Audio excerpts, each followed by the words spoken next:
Hi there, and I think it is time for a small update. It is Wednesday today. No, it's actually not. It's Thursday, the 2nd of May.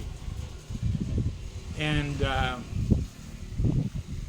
it's been a week and a half since I got my result of my PSA, which was 96.2 for those of you who have not seen that video. It came from a 96.67, so yeah, if you look very strictly at the number, I did lower it a bit, but it's really just a fluctuation of the day. I bet if I've taken my bicycle into the clinic to have the blood test done, probably riding the saddle would have gone beyond the 96.67. So I don't consider it being lower. But I'm also not being a pessimist, so it's okay. Normally it takes me about 24 hours to get over it when I get a result that I didn't expect because I wanted more or better, and this was no difference, although this time I did suffer at some level for longer, and I think the reason was that we're getting so close to the 100, which mentally is really a benchmark for me. The 124 is really the limit, but 100 is just a magic limit I don't want to cross, and I was extremely close. And so I've been writing down what I've been doing all the time, so I had to go down and take a look at what had changed over the time when I, from October to December, managed to go from 120 to 78. What did I do there? It was a time with a lot of gaps in my knowledge. I had to read up on a lot of things, so most of what I did was just winging it, based on intuition, based on a fling, based on a few comments here and there. And so I was puzzled how I could be very determined on a more strict protocol with a lot more knowledge could end up at 96. Now there's obviously a lot of unknown variables here, so I won't be able to answer them anyway, not by looking at my numbers anyway, because I don't know how the cancer is progressing, I don't know how lethal it is, and I don't know how much it has spread. There's so many things. I don't know if I, without any treatment whatsoever of my own, would have been at 500 PSA right now, meaning that in fact I'm making magic. I don't know all of that. So all I can say is if my PSA goes beyond 124, I'm dissatisfied and I got to do something about it. If it's below 124 and hopefully progressing in the direction of 0, well, then I'll just continue what I'm doing. But I had to go back and revise what I had been done so far. So today I decided, might be making a little bit longer video, but it's just to make a recap of what I am now currently doing and also why it has changed. Before I was doing Artemisia annua protocol, I was doing fenbendazole protocol, I was doing RSO protocol, and I was also doing Amygdalin protocol. So that I was actually working on 4 different protocols plus a little bit of an add-ons. Now I have changed that. So I've skipped Amygdalin protocol altogether, and there's a reason for that. The two major reasons, three big reasons for it really.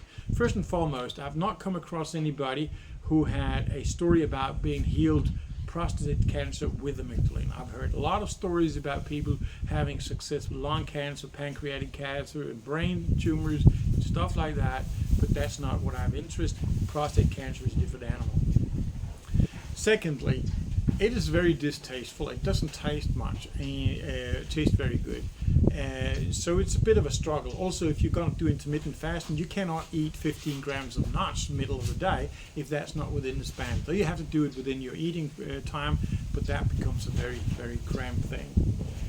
And secondly, it is not just. There is a lot of things that comes along with it, and one of the things that you're not allowed to do is see vitamin C. Vitamin C is a very potent thing for prostate cancer treatment, so it's a bit of a dilemma. But I did come across some research saying that they were actually combining vitamin C with the amygdalin to optimal effect, but I also have others who says that if you do combine them, you'll burn up the amygdalin properties without them having any impact on your body. I don't know what's right, I don't know what's wrong, I don't have the time to look at it, and I'm just saying, if you know 20 protocols, it doesn't mean that you should choose 20 protocols, because another thing is very important, and it is to maintain a certain balance in your life that makes you happy, that makes you in a kind of equilibrium where things just works. And it doesn't work if you're stressed because you have so many things to keep track on.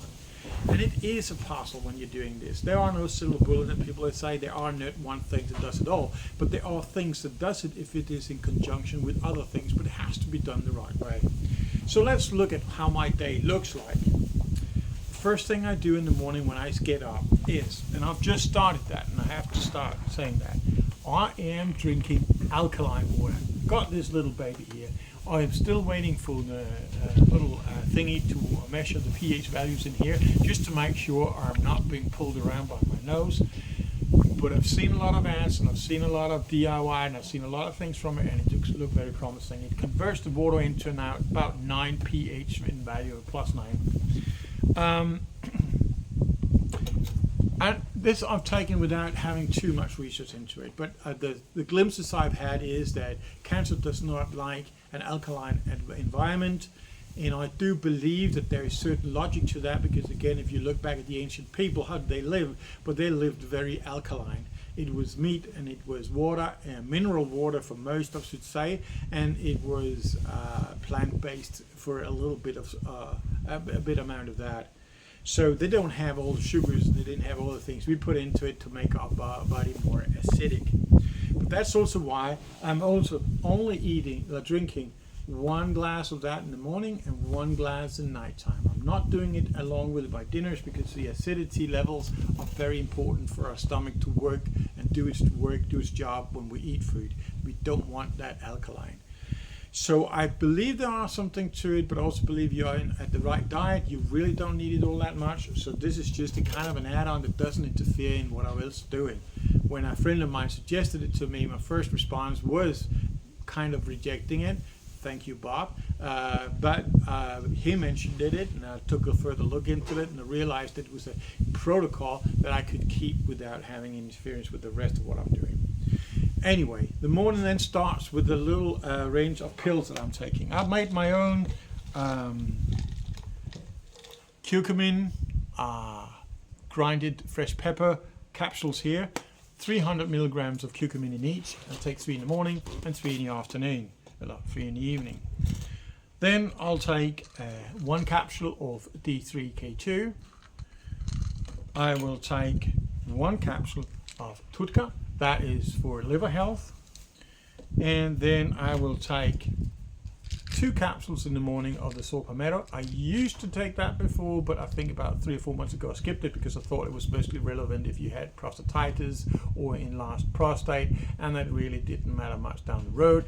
Plus I read somewhere somebody saying that it could actually impact your PSA level a little. But looking at my numbers from October, November, December, where I was an adamant user of this, and looking at the numbers now, I believe there might be some benefits here that I want to harvest from. So I'll take that.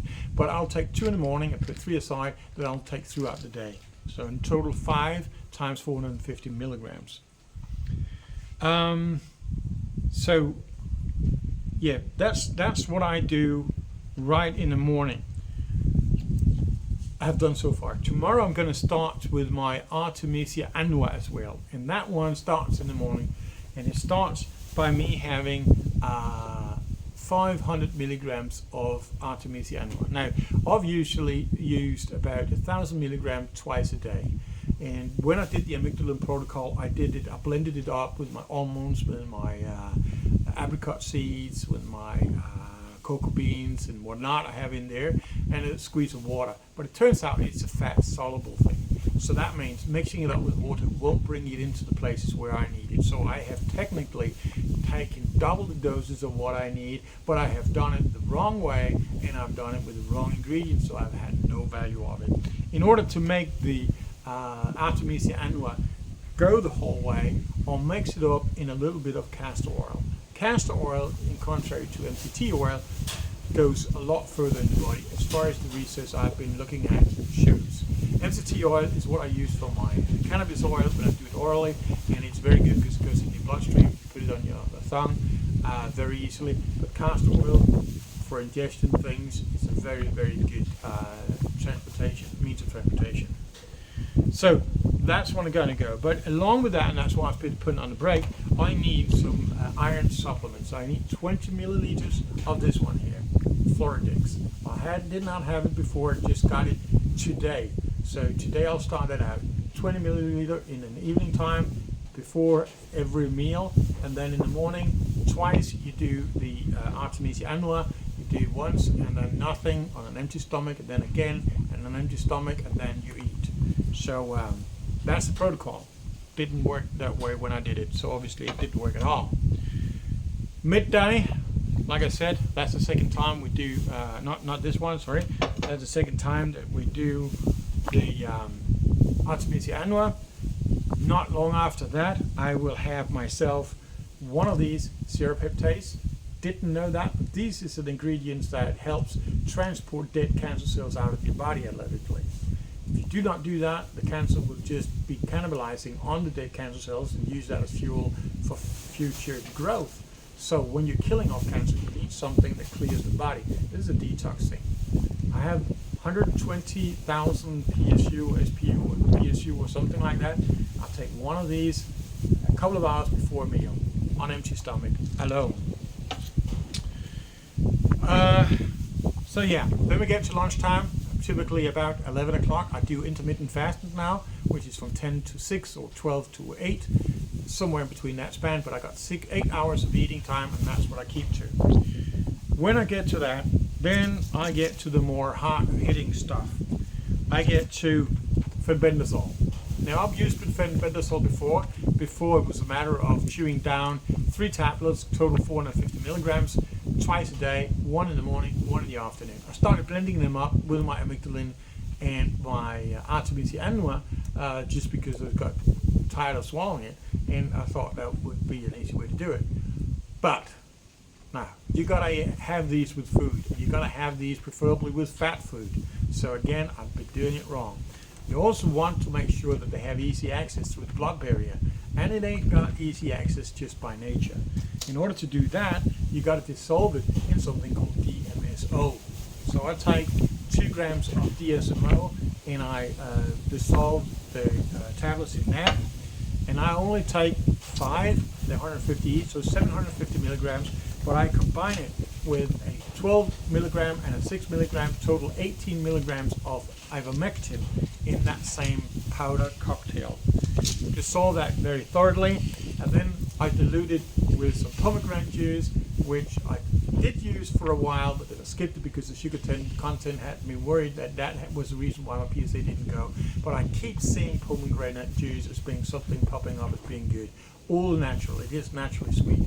Since it also is advised that I do something to kill the awful taste of DMSO and pain loss suggesting juice, I'll take something that benefits my prostate cancer. So I have half or the full one, usually the full one, but I'm trying to make it with only half one at each meal, diluting my DMSO and fenbendazole. So that's this one.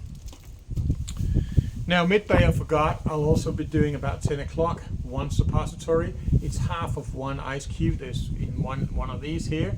I'll just chop it in 2, 40-60%, so I got 400 milligrams in the 10 o'clock thing, and then I got 600 milligram at my 6 o'clock thing. So I take the second half, 6 p.m. At lunchtime for my fenbendazole, just to make sure it's better and easier to absorb, I also have this multivitamin. Vitamin C is very important in this diet. There's a lot of vitamin C in pomegranate juice. There is vitamin C in my morning electrolyte drink that I mix up with my own electrolyte and one whole squeezed lemon. And that's also one of the reasons why I dropped Amygdalin, because there was this controversy about whether this vitamin C would burn up the Amygdalin, so it would be for nothing anyway. And I believe very much in vitamin C. Okay, so we're now through the dinner time and afternoon. I will, a few hours before, well, throughout the day, as I said, I'll be taking my palmetto. I'll eat 5 of these a day. But a couple of hours before dinner, I will again take one of these 120,000 SPU, and yeah, that's just to clean out the body.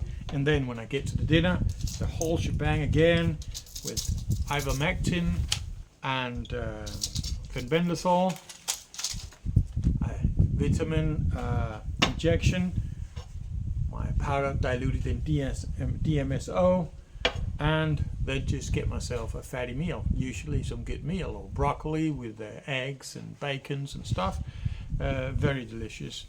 Evening time, just before the meal, I will make sure I get this floradix every single day, 20 milliliters, just starting today.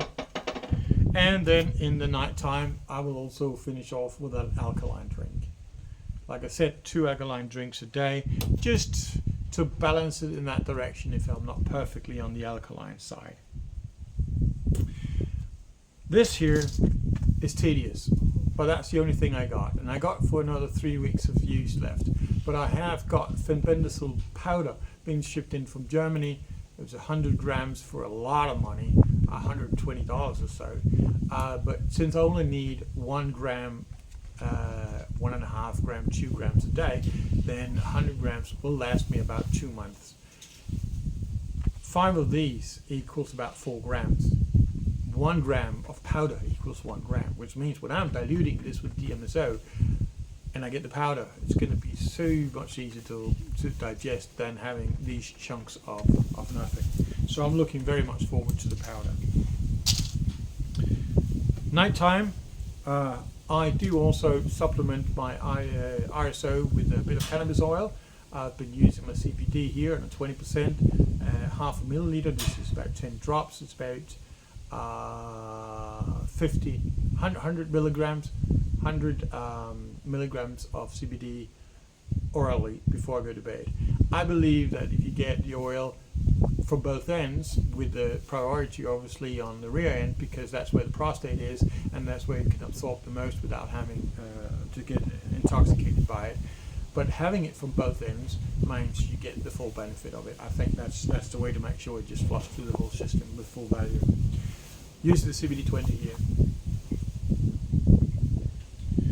So yes, that's how my day looks like. It took me a little while to get into this because the routine was different before when I did with the Amygdalin.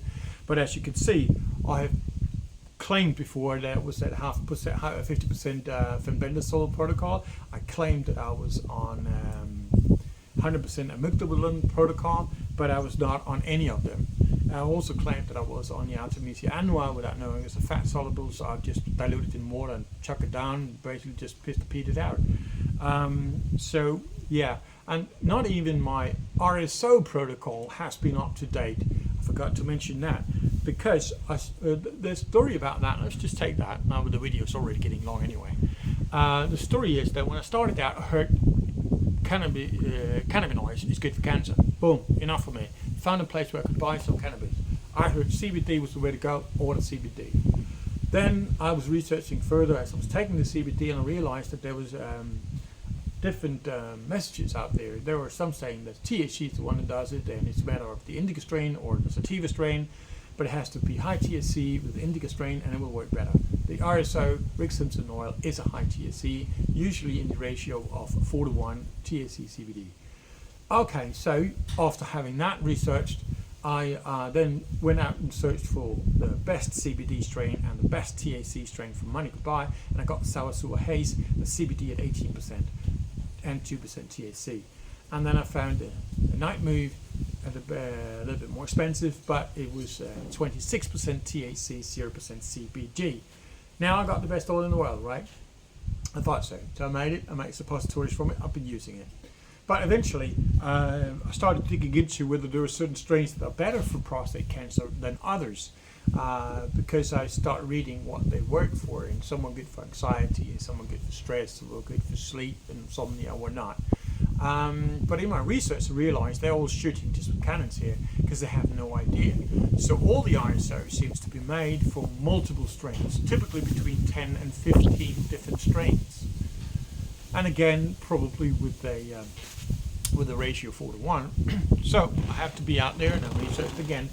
So lately I've been on a 3-strain RSO, which is made by Sour Haze and Night Move and Squirrel Tail, the Thai Landrace strain.